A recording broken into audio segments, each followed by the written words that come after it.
6 सितंबर असांजे प्यारे वतन पाकिस्तान जे दिफ़ा जो ॾिहाड़ो आहे, जेको अॼु पूरे मुल्क में वॾे जोश ऐं जज़्बे सां मल्हायो पियो वञे। अॼोके ॾींहं ते असीं पंहिंजे मुल्क जे उन्हनि क़ौमी हीरोज़ खे सारींदा आहियूं जन हिन मादर वतन जो दिफ़ा कंदे 1965 ईस्वी वारे जंग में पंहिंजे जाननि जो नज़रानो पेश कयो हो।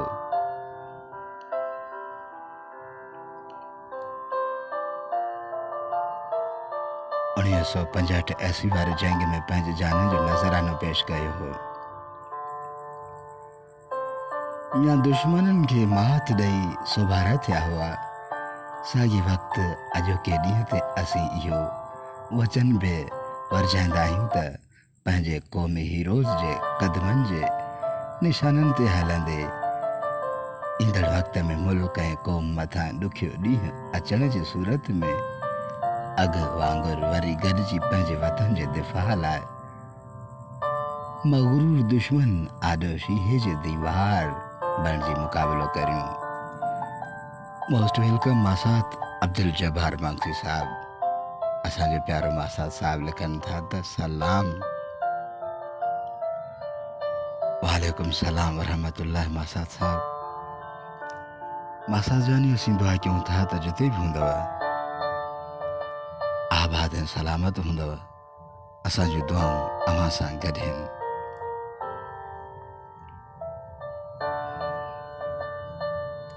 असांजो प्यारो दोस्त आसिफ बलोच साहब असांजे प्रोग्राम में आहिनि। सुल्तान अहमद गोपांग साहब मोस्ट वेलकम। तव्हां बि असांजे लाइव प्रोग्राम में अची चुका आहियो। अब्दुल वहाब जांडियो साहब असांजे प्रोग्राम में आहिनि। Most welcome sir Abdul Wahab Jandio sahab. तव्हां असांजे किथां खां ॿुधी रहिया आहियो?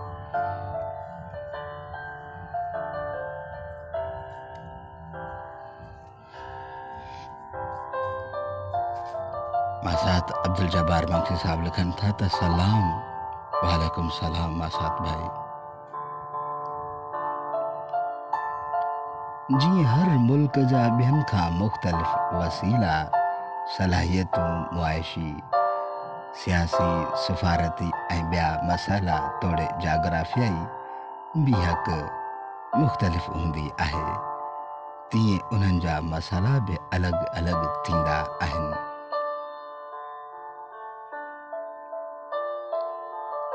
पाकिस्तान जीअं त गॾियल हिंदुस्तान जे विरहाङे जे नतीजे में वजूद में आयो हो, तंहिं करे असांजे पाड़ेसरी मुल्क खे पहिरें ॾींहं खां दिलि सां क़बूल कयो। ख़िते जे विरहाङे जी एजेंडा में उन वक़्तु लटकियल रहिजी वियल ख़ूबसूरत वादी कश्मीर ऐं जम्मू ऐं रियासत जंहिंमें मुसलमाननि जी अक्सरियत हुई, उन वक़्त जे डोगरा हाकिम उन रियासत जो कुझु शर्तनि ते इंडिया सां नाजाइज़ अलहाक़ करे छॾियो हो, जंहिं ते उतां जे अवाम ऐं उन जे भर वारनि इलाइक़नि जे माण्हुनि डोगरा सरकार ख़िलाफ़ क़बाइली जतन जे सूरत में गॾिजी वेढ़ शुरू कई। असांजो प्यारो दोस्त अब्दुल वहाब जांडियो साहब मोस्ट वेलकम। सुल्तान अहमद गोपांग साहब लिखनि था त अस्सलाम अलैकुम। वालेकुम सलाम वरहमतुल्लाह सुल्तान सर। तव्हां वधीक लिखियो आहे त या अली मदद मौला अली मदद सर। कहिड़ा हाल आहिनि? अल्हम्दुलिल्लाह सर, हर तरह जो ख़ैर ख़ैरियत। सुल्तान भाई तव्हां असांजे लाइव प्रोग्राम में अची चुका आहियो। असीं तव्हांखे दिलि सां भलीकार चऊं था।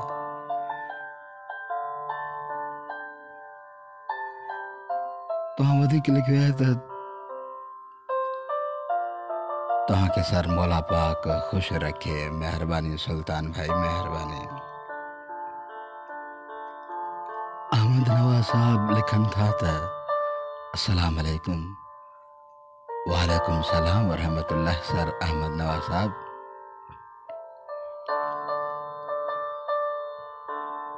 अब्दुल वहाब चांडियो साहब लिखनि था त कंबर खां। महिरबानी अब्दुल वहाब साहब, तव्हां फर्स्ट टाइम असांजो प्रोग्राम ज्वाइन कयो आहे। महिरबानी सर, असीं तव्हांखे दिलि सां भलीकार चऊं था। शेख अब्दुल गफ़ार साहब, मोस्ट वेलकम सर।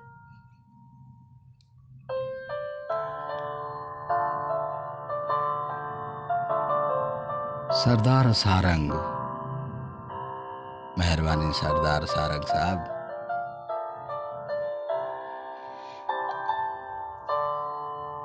जी दोस्तों, जेके बि जिथां खां बि असांखे ॿुधी रहिया आहियो तव्हां असांखे कमेंट कंदा हलो, ताकि असांखे ख़बर पवे त असांजा दोस्त असांखे किथां ॿुधी रहिया आहिनि। कश्मीर जे अवाम हथां बुरी तरह शिकस्त खाधल फ़ौज जी मदद लाइ इंडिया पारां वॾे अंग में पंहिंजी फ़ौज कश्मीर में लाथी वई, जंहिंजे मोट में मजबूर थी पाकिस्तान खे बि पंहिंजूं फ़ौजूं कश्मीर में लाहिणियूं पयूं।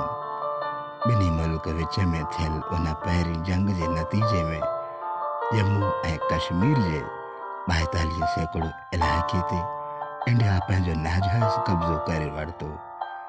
इहा जंग रोकराइण लाइ इंडिया गॾियल क़ौमुनि खे दरख़्वास्त कई त कश्मीर जो मसइलो जंग बदिरां रेफरेंडम ज़रिए हासिल कयो वञे।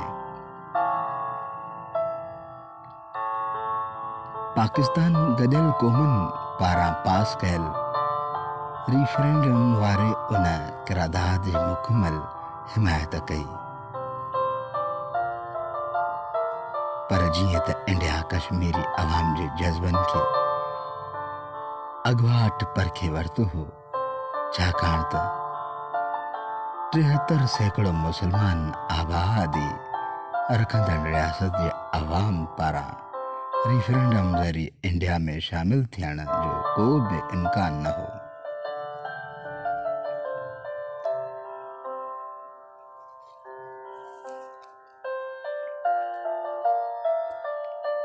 असांजो प्यारो दोस्त सुल्तान अहमद साहब असांखे ॿुधी रहिया आहिनि। अल्ताफ़ लार साहब, मोस्ट वेलकम, तव्हां असांखे सऊदी अरब खां ॿुधी रहिया आहियो।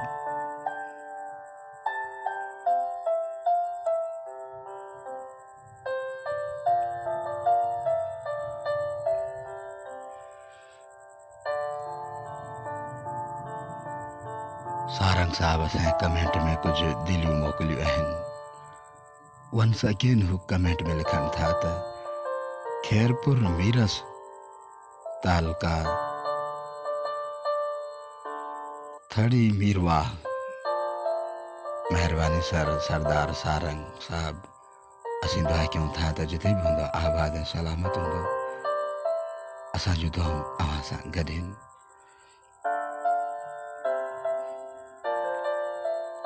अब्दुल वहाब चांडियो साहब लिखनि था त हिन वक़्तु मां कराची में अव्हांजो प्रोग्राम ॿुधी रहियो आहियां।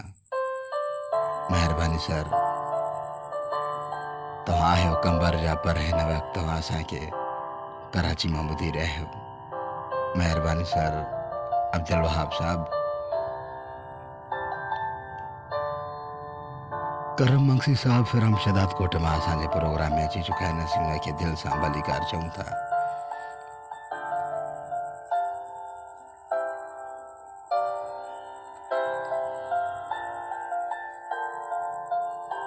काफ़ी दोस्त असांजे प्रोग्राम में अची चुका आहिनि। अहमद नवाज़ साहब, शेख अब्दुल गफ़ार साहब, सारंग भाई, करम मंगसी साहब, मोस्ट वेलकम। पाकिस्तान न रुगो हिकु एटमी कुवत आहे। सुल्तान साहब महिरबानी। पाकिस्तान न रुगो हिकु एटमी कुवत आहे, पर उन सां गॾु इहा हिकु अहिड़ी वेढ़ा क़ौम बि आहे। पर उन सां गॾु इहा हिकु अहिड़ी वेढ़ा क़ौम बि आहे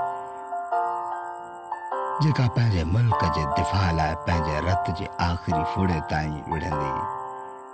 संदन ताक़त जे गुरूर ऐं इलाक़ाई चौधरी बणजण जी ख़्वाहिश खे मिटीअ में मिलाए छॾींदी।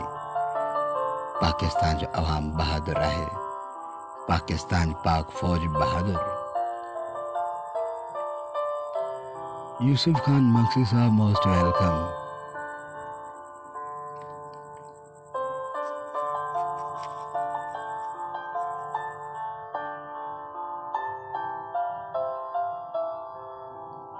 इंडिया गॾियल क़ौमनि में पंहिंजे ई तजवीज़ कयल रिफरेंडम कराइण खां लवाईंदे कश्मीर ते फ़ौज ज़रिए पंहिंजो कब्ज़ो जारी रखियो ऐं ज़रूरतमंद कश्मीरी अवाम इंडिया जे उन नाजाइज़ फ़ौजी कब्ज़े ख़िलाफ़ पंहिंजी मज़ाहमत जारी रखी। पाकिस्तान पारां कश्मीरियुनि जे सफ़ारती ऐं इलाक़ाई मदद बि पिणु जारी रही।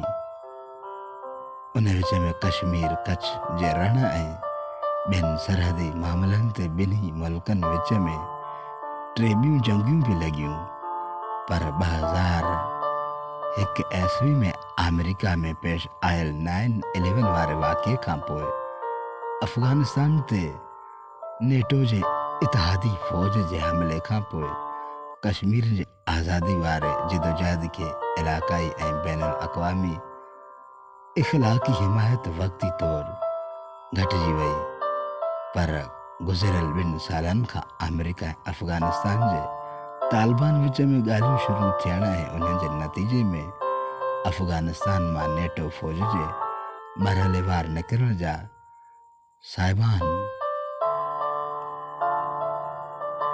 थियण लॻा।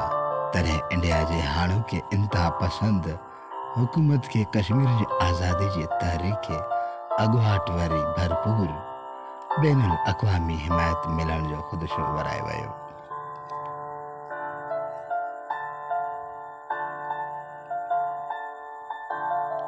सर सुल्तान साहब, असांजो आवाज़ अव्हां ताईं कीअं पहुची रहियो आहे? तव्हां असांखे कमेंट कंदा हलो ताकी असांखे ख़बर पवे ऐं असीं वधीक हिन में कुझु इम्प्रूवमेंट आणियूं। असांजे प्रोग्राम में करम मक्सी साहब आहिनि,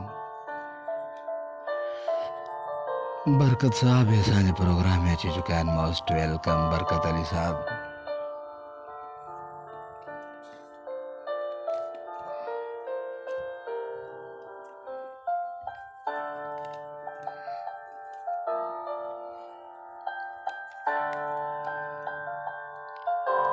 अब्दुल वहाब चांडियो, सुल्तान अहमद गोपांग साहब, सरदार सारंग साहब।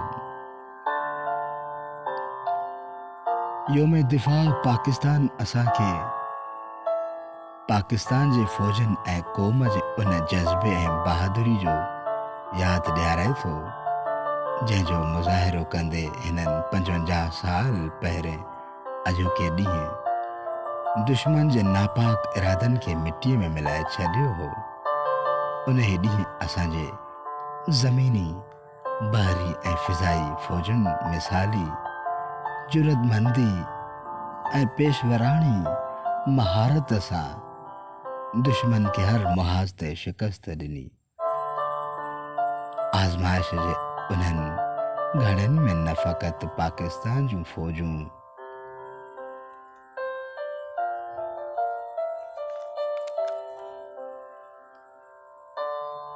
बरकत अली साहब असांजे प्रोग्राम में आहिनि। करम मक्सी साहब फिराम शदाद कोट खां, सुल्तान अहमद गोपांग साहब फिराम कंबर खां।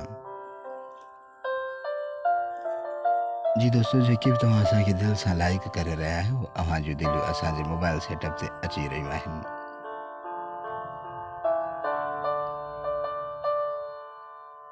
दुश्मन जे नापाक इरादनि खे मिट्टी में मिलाए छॾियो हो। उन ॾींहुं असांजे ज़मीनी, बहरी ऐं फ़िज़ाई फ़ौजुनि मिसाली जुरतमंदी ऐं पेशवराणे महारत सां दुश्मन खे हर मुहाज़ ते शिकस्त ॾिनी। आज़माइश जे उन्हनि घड़ियुनि में न फ़क़ति पाकिस्तान जूं फ़ौजूं बहादुरी सां विढ़ियूं, पर क़ौम जो हर फ़र्द ऐं हर तिबको वतन जे मुहाफ़िज़ बणिजी वियो हो। अॼोके ॾींहुं सॼी क़ौम वतन जे शहीदनि खे सलाम पेश करण सां गॾोगॾु संदन घर भातियुनि जे इस्तक़लाल वारे जज़्बे खे बि खिराज तहसीन पेश करे थी। जन वतन जी हिफ़ाज़त ऐं सलामतीअ ख़ातिर पंहिंजे प्यारनि जी क़ुर्बानी ॾिनी।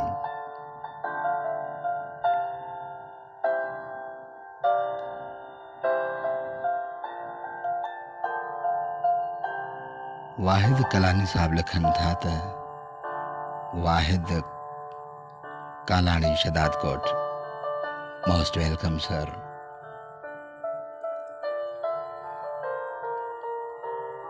वाहिद कालाणी साहब मोस्ट वेलकम। तव्हां फर्स्ट टाइम असांजो प्रोग्राम जॉइन कयो आहे।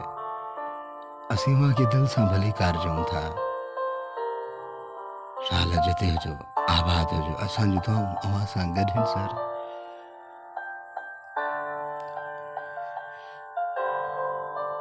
सुल्तान अहमद गोपांग साहब असांजो प्यारो दोस्त, हू लिखनि था त सर असांजो पाकिस्तान। सर सुल्तान अहमद साहब तव्हां तमामु बहितरीन लफ़्ज़ लिखिया आहिनि। तव्हां लिखो था त सर असांजो पाकिस्तान पाक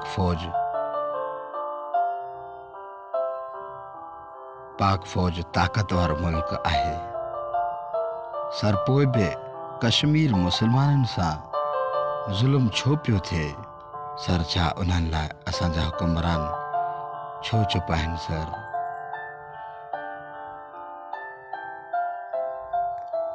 महिरबानी सर सुल्तान अहमद साहब।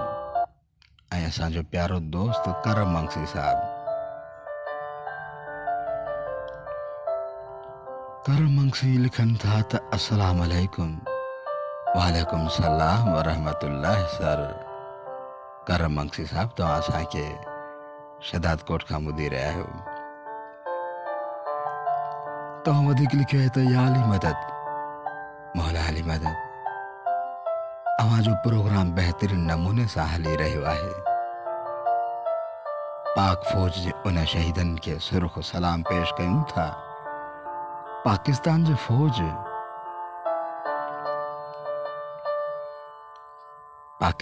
फ़ौज हिकु बहादुर फ़ौज आहे। पाकिस्तान ज़िंदाबाद, पाक फ़ौज पाइंदाबाद।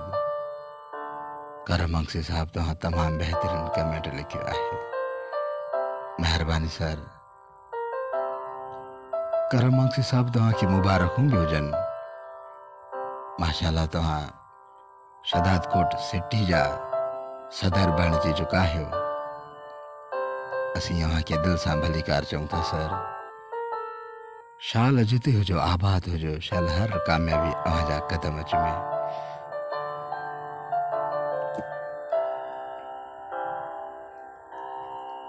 सर वाहिद कालाणी साहब भी असांखे ॿुधी रहिया आहिनि।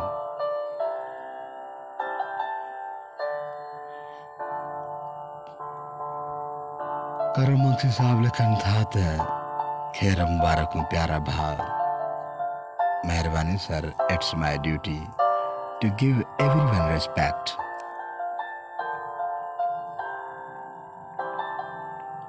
करम मंगसी साहब तव्हां तमामु बहितरीन कमेंट लिखियो आहे शदादकोट खां। असीं चाहियूं था त वंस अगेन इनखे रिपीट कयूं। तव्हां लिखो था त अस्सलाम अलैकुम। वालेकुम सलाम व रहमतुल्लाह। तव्हां वधीक लिखियो आहे त या अली मदद, मौला अली मदद सर। अव्हांजो प्रोग्राम बहितरीन नमूने सां हली रहियो आहे।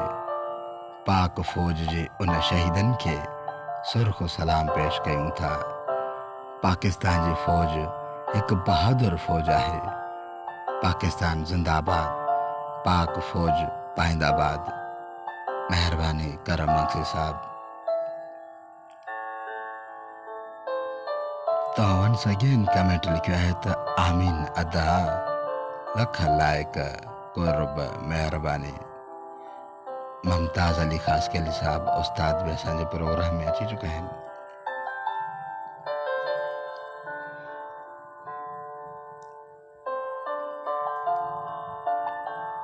6 सितंबर 1965 ईस्वी जो जज़्बो असांजे दिलि में अॼु बि ज़िंदा आहे।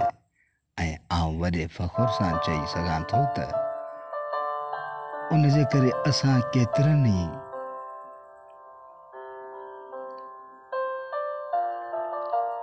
करम मक्सी साहब असांखे दिलि सां लाइक करे रहिया आहे, जंहिंजूं दिलियूं असांजे मोबाइल सेंटर ते अची रहियूं आहिनि।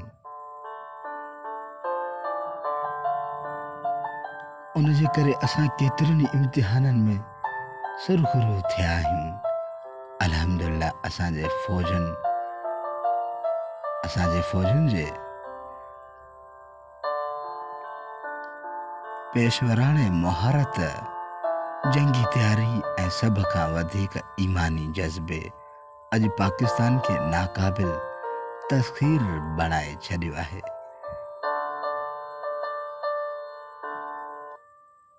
मूंखे इहो चवंदे ख़ुशी महसूस थी रही आहे त दिफ़ाई मैदान में असां पाण भराई वारे मंज़िल हासिल करे चुका आहियूं। असांजूं फ़ौजूं सरहदुनि जी हिफ़ाज़त सां गॾोगॾु मुल्क जे अंदरूनी इस्तेहकाम ऐं तामीर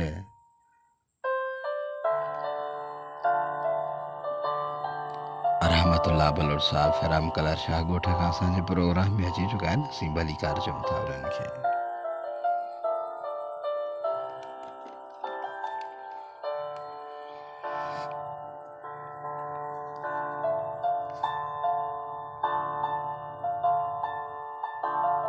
वाहिद साहब तव्हांखे असीं वंस अगेन भलीकार चऊं था दिलि सां।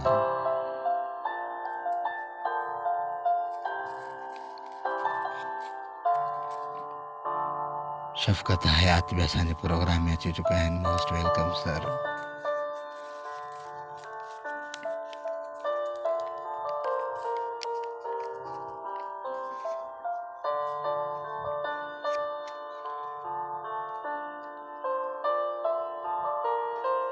असांजूं फ़ौजूं सरहदुनि जी हिफ़ाज़त सां गॾोगॾु मुल्क जे अंदरूनी इस्तेहकाम ऐं तामीर ऐं तरक़ी में बि भरपूर किरदारु अदा करे रहियूं आहिनि। असां ख़िते जे अमन ऐं सलामती लाइ बि मुस्बत ऐं संजीदा कोशिशूं कयूं आहिनि, पर बदकिस्मती सां असांजो अज़ली दुश्मन अॼु बि असांजे ख़िलाफ़ जारहाना इरादा रखे थो। उहो असांजे अंदरि इस्तेहकाम खे नुक़सान पहुचाइण जे खुफ़िया साज़िशुनि में बि मलूस आहे। संदसि इहो जारहाणो रवैयो ख़िते जे अमन ऐं इस्तेहकाम जे लाइ तमामु वॾो ख़तरो आहे। बहरहाल असांजे पॉलिसी अटल ऐं वाज़े आहे। असां पंहिंजे दिफ़ा सलामती ते हरगिज़ ठाह न कंदासीं ऐं दुश्मन जे कंहिं बि क़िस्म जे जारियत खे मुंहुं टोड़ जवाबु ॾिनो वेंदो। अॼु असां पंहिंजे उन उहिदे जे बि तजदीद करियूं था त असां कश्मीर जी असुली हिमायत जारी रखंदासीं ऐं अक़वाम मुतहदा जे ठहरान मुताबिक़ कश्मीर जे पाण फ़ैसिले करण वारे हक़ हासिल करण ताईं संदन साथ ॾींदा रहंदासीं। इम्तिहाननि ऐं आज़माइशनि में हौसले ऐं जुरतमंदी जो मुज़ाहिरो कंदड़ क़ौमूं मज़बूत खां मज़बूत तर थींदियूं वेंदियूं आहिनि। असां ॿाहिरि अगराई खे शिकस्त ॾिनी, दहशतगर्दी ऐं इंतिहा पसंदी ते कामयाबी सां ज़ाब्तो आंदो ऐं हाणे असां मुआइशी ख़ुशहाली जी राह ते गामज़न आहियूं। मादर वतन ते पंहिंजूं जानियूं क़ुर्बान कंदड़ अज़ीम हीरोज़ खे सलाम अक़ीदत पेश करियूं था। अचो अॼोके ॾींहुं असां सभु इहो उहिद करियूं त असां पंहिंजे दिलनि में सेप्टेम्बर वारो जज़्बो पैदा करे पंहिंजे वतन जी सलामती, तहफ़्फ़ुज़ ऐं ख़ुशहाली लाइ पंहिंजो किरदारु अदा कंदासीं।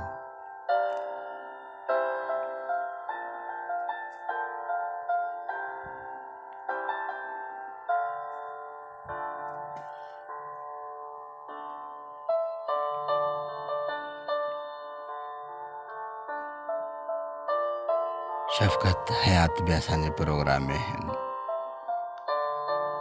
वाहिद साहब तव्हां तमामु बहितरीन कमेंट लिखियो आहे, तव्हांजो कमेंट पढ़ूं था सर। ज़हीर चाचो साहब बि असांजे प्रोग्राम में आहिनि। सुल्तान अहमद गोपाल साहब लिखनि था त असां पाक फ़ौज शहीदनि खे सलाम कयूं था।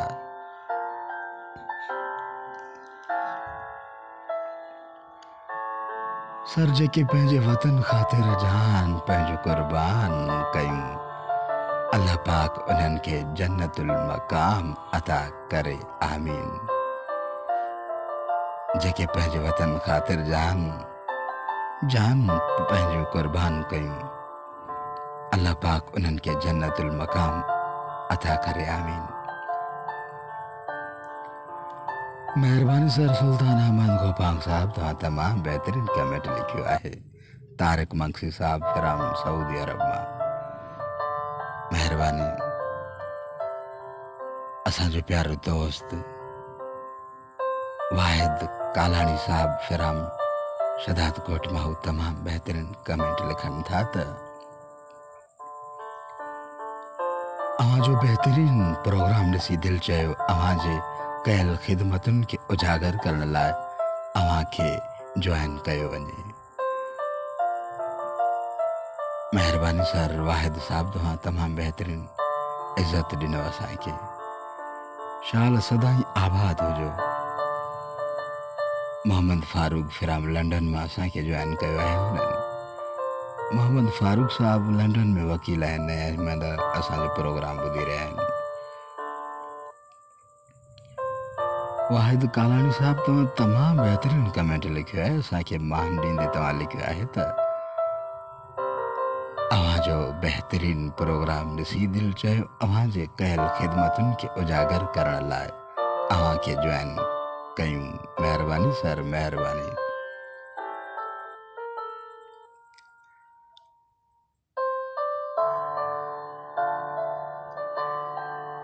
असांजो प्यारो दोस्त सहाफ़ी इख़लाक़ साहब अदब ऐं एहतराम इख़लाक़ सां हू लिखनि था त यौम दिफ़ा जो ॾिहाड़ो असीं वॾे अक़ीदत ऐं एहतराम सां मल्हाईंदा आहियूं। यौम दिफ़ा जो ॾिहाड़ो असीं वॾे अक़ीदत ऐं एहतराम सां मल्हाईंदा आहियूं। पाक आर्मी जा जवाननि पंहिंजे मुल्क ऐं क़ौम लाइ पंहिंजी जानुनि जा नज़राना ॾिना आहिनि। पाकिस्तानी अवाम पाक अफ़वाज ते नाज़ कंदा आहियूं। हमेशह पाक फ़ौज पाकिस्तानी अवाम जो सर बुलंद कयो आहे। इख़लाक़ साहब तव्हांजा लफ़्ज़ तमामु बहितरीन आहिनि सर। तव्हां लिखियो आहे त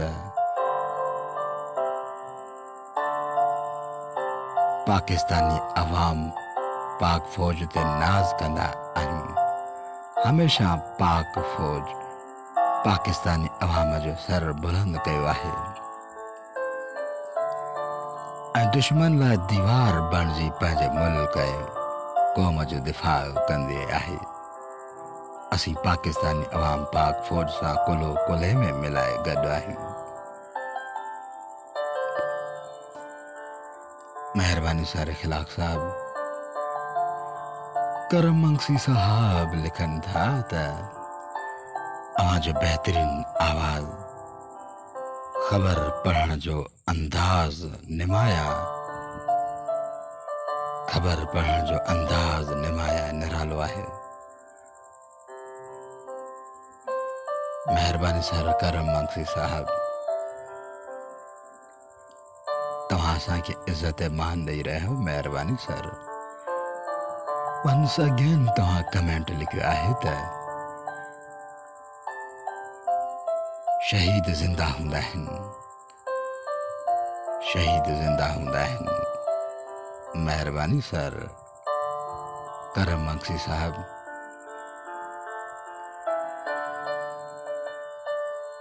जी दोस्तों, जेके तो असांजे प्रोग्राम में है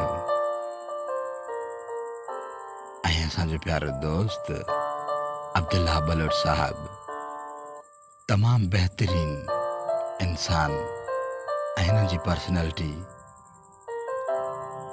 असीं अब्दुल्ला साहब के भलीकार चऊं था दिल सां। वो कमेंट में लिखनि था त पाकिस्तान जिंदाबाद,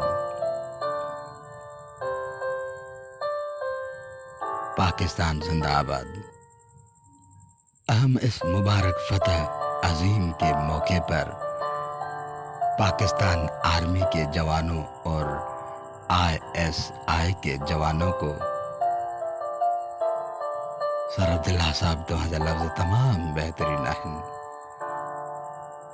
पाकिस्तान आर्मी के जवानों और ISI के जवानों को दिल की गहराइयों से सुर्ख सलाम पेश करता हूँ और पाक आर्मी पर फख्र महसूस करता हूँ। अपने आर्मी के जवानों पर ये वतन हमेशा आबाद रहे, आमीन।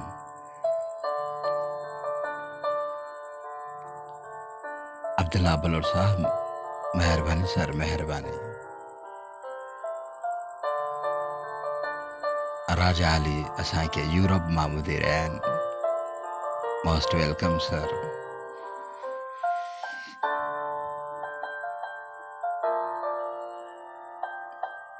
सुल्तान अहमद, ज़हीर चचो, वाहिद कालानी साहब, करम मंगसी, शफकत हयात, रहमतुल्लाह बलोच, मुमताज अली, सिकंदर मंगसी, वाहिद कालानी, बरकत अली, यूसुफ खान मंगसी, अब्दुल वहाब चांडियो साहब, मासात अब्दुल जब्बार साहब असांजे प्रोग्राम में आहिनि। अब्दुल्ला बलोच साहब शदाद कोट में तमाम बेहतरीन कमेंट उन्हें लिखियो आहे। वो लिखन था त पाकिस्तान जिंदाबाद। अहम इस मुबारक फतेह अजीम के मौके पर पाकिस्तान आर्मी के जवानों और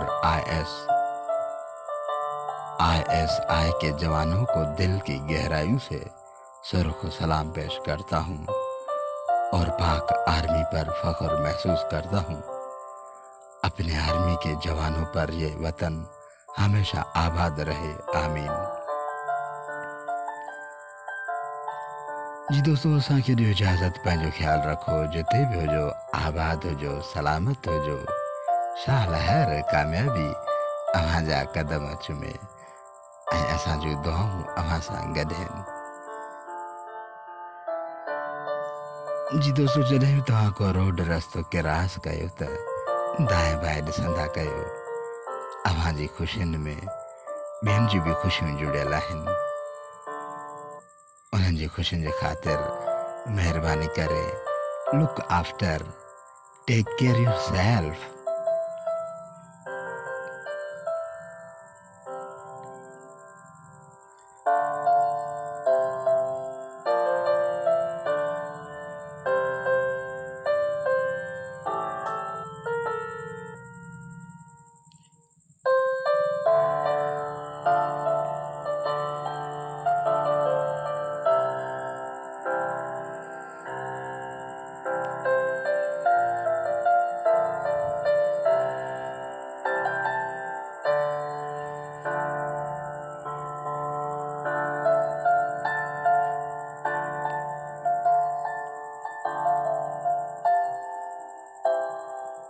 वाहिद साहब लिखन था त असांजे प्रोग्राम में लिखन था त वाहिद कालानी साहब असांजो प्यारो दोस्त भाऊ लिखन था तमाम बेहतरीन कमेंट। गुलाम रसूल माक्सी साहब, जी सर, जी कयूं अव्हांखे। तव्हां वधीक लिखियो आहे त मुंहिंजी हिकु तजवीज़ क़बूल पवे त इज़हार कजे। बिल्कुलु सर, तव्हांखे इजाज़त आहे। तव्हां वधीक लिखियो आहे त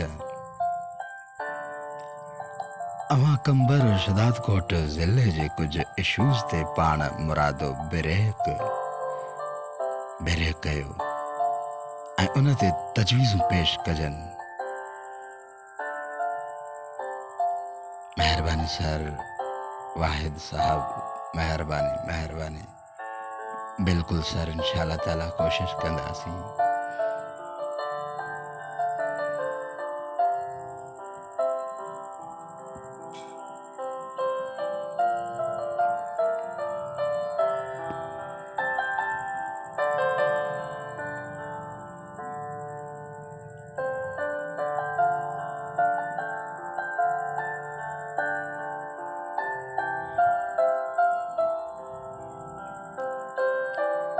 करम मकसूद साहब तव्हां असांखे दिलि सां लाइक करे रहिया आहियो। अव्हां जो दिलियूं असांजे मोबाइल सेटअप ते अची रहियूं आहिनि।